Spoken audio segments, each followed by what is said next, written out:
Hello, and thank you for having me here today. My name is Eric Romero, and I'm a senior at DeMatha Catholic High School. During my first semester this year, I had the pleasure of partaking in an independent study concerning the writings of David Foster Wallace.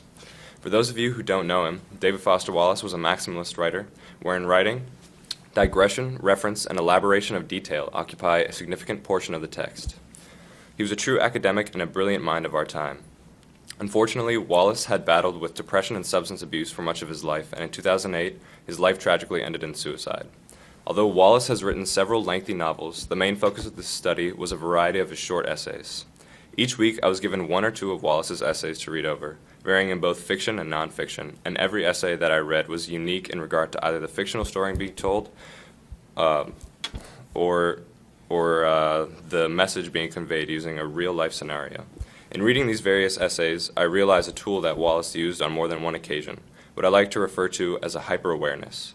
Although his depression and substance abuse contributed greatly to his self-destruction, the main cause, I believe, of his self-demise was Wallace's development of a sort of Nietzschean madness that derived from his overanalyzation of all things, his excessive hyper-awareness. His nonfiction essay, Shipping Out, is about his nearly lethal experience of taking a luxury cruise. Before getting on the cruise, Wallace does what no average cruise taker does. He obsessively reads all about the cruise, through pamphlets and customer reviews, even other nonfiction articles about luxury cruise lines, one of which had a very dark ending, including a suicide on the deck of one of these luxury liners. While briefing himself about his upcoming cruise, Wallace notices something very disturbing to him throughout every advertisement he reads: a guarantee of pleasure and pampering, the idea that the only possibility is a good time. Wallace confirms everything that the advertisements guarantee by going on the cruise and seeing that every luxury is there and not a single passenger has to lift a finger for much anything. They don't even have to think about creating their own perfect luxury fantasy, because the cruise does that for them in its advertisements. It is an existence complete without thinking of any type. This state of unthinking is innately a bad thing. The cruise line does everything for you. They plan out your activities, your meals, the shows for that night on television, just the sheer fact that you are going to do nothing for yourself for an entire week. And when was the last time you did absolutely nothing for yourself? The last time your every need was choicelessly met from outside yourself. You were probably floating back then too, as you would be on a cruise, except you weren't on a cruise, and the fluid you were floating in was warm and salty, and you received your nutrition from a cord spanning from where your belly button would soon be. You were probably having a great time, and you probably would have sent postcards to all your friends if you could have. But this existence isn't good, because it reduces a human's being ability to recognize true good and pleasure, and it also inspires a subconscious defense mechanism to be able to recognize these things. Because if they can be done for us, then why would we ever waste our time trying to pursue them ourselves? Wallace recognizes that a seemingly good thing is actually bad for the integrity of true goodness, beauty, and a better existence. The final piece by Wallace is his Kenyan commencement address from 2005. In his speech, Wallace tells two stories. The first story is about two fish swimming along as they happen upon a much older fish, who says to them, "Morning, boys, how's the water?" And the two younger fish go on to stop and look at each other, and they both say, "What the heck is water?" In the case of the fish story, the water are those realities that surround us every day that we don't even notice because they are such a commonplace part of life. The water is all of Wallace's realizations about the imposed and ensured pleasures and enjoyment of the luxury cruise. It is everything that we innately don't think about, but can think about if we choose to. The second story is a narrative through the average adult day. You wake up early to go to work to your challenging white-collar job, where you work for 8 to 10 hours. Then all you want to do is go home, eat a good home-cooked meal, maybe unwind for an hour, and then hit the hay early, because of course, you get to wake up the next day and do it all over again. Then you forget that there's no food at home because you had no time to go shopping during the week because of your challenging job. So after work, you drive through rush hour traffic, which is infested with gas-guzzling SUVs, and the whole time you're thinking of how much of an inconvenience this all is to you, how much you despise all these other drivers who are driving erratically, and how you just want this whole situation to be over and done with. Then you finally arrive at the supermarket, and you grab the one cart with the crazy sporadically working front left wheel that squeaks incessantly, and you go up and down the aisles until you have everything that you need. You get to the checkout lanes, and the lanes are packed. The guy behind you is talking a little too loudly on his cell phone in a language that you can't even understand that just seems to annoy you.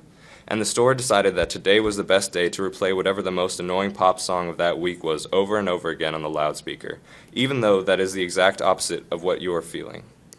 You finally get to the end of the checkout, and you're told to have a nice day by a lady whose voice sounds like death incarnate. You get the idea.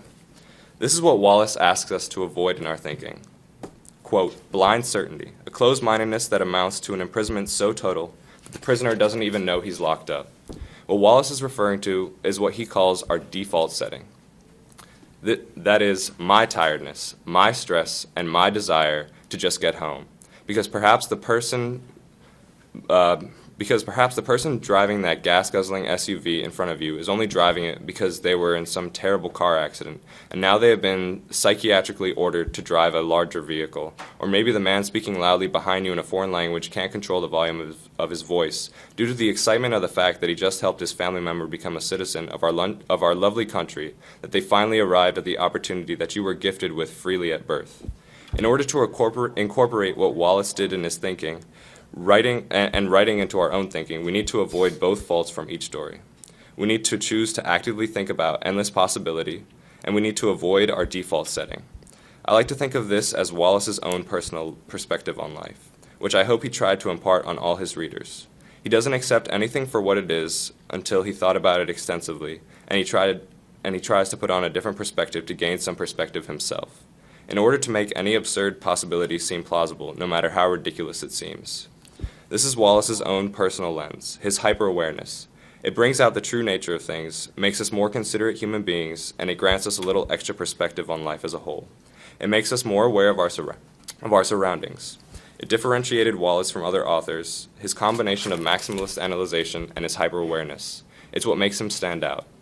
Most authors are people who are very aware of their surroundings, but most choose a more minimalistic approach to writing, that is, less is more type of philosophy, whereas Wallace seemed to think that more is more. For this hyper-awareness can only ever be actualized through Wallace-like over-analysis, with a thought of infinite perspective and possibility, the consideration of somebody and some things other than yourself. There is a responsibility that comes with this ability of hyper-awareness, though. This responsibility is to ourselves. The responsibility that we cannot take this hyper-awareness too far. As humans, we are allowed to think like we do in the grocery store. It's natural to think about ourselves first. At the same time, we do not want to fall victim to a state of unthinking like a luxury cruise passenger. But again, we are allowed to take luxury cruises to pamper ourselves sometimes. But we need to be able to recognize these things for what they truly are, and not lose sight of true beauty and goodness. Because nothing good can truly be attained when you can't do anything for yourself. We need to be able to take a terrible situation and choose to think not about what it is to us, but what it could be from many different perspectives. We must consider all possibilities, just like in the grocery store. I believe Wallace took this hyper-awareness too far. In the midst of realization, it was actually he who lost sight of true goodness and beauty. We must find a medium between hyper-awareness and a state of unthinking. In both extremes, true beauty and goodness are lost, and so we lose ourselves. But as a utility, this ability, this hyper-awareness, can make us brilliant like Wallace. Thank you.